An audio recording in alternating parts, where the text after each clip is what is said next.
النهارده بالصدفة وأنا بقلب على التيك توك كده لقيت فيديو عن واحد عايش في أمريكا ومنزل لنا أسعار الفراخ في أمريكا عاملة إزاي ومشتقاتها، يعني وراك صدور كبد وقوانص والكلام ده كله.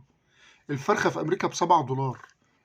تخيل يا بني آدم يا مواطن، تضخم اللي احنا فيه والخراب اللي بيقولوا عليه في العالم كله، وإن التضخم مش في مصر بس. هو فعلا مش في مصر بس محدش اتأثر زي مصر.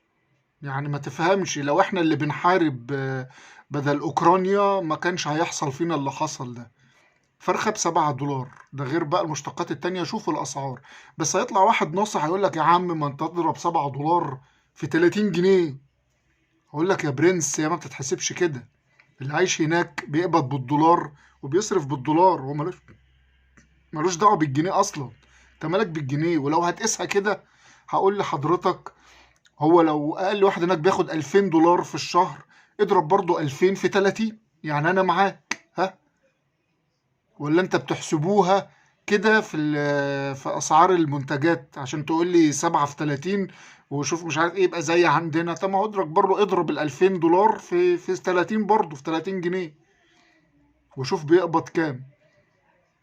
فاللي عايز يبقى اريال هيبقى اريال، هو مقتنع بنفسه يعني صراحة. بس زي ما قلت قبل كده، التضخم عندنا في مصر غير في العالم كله.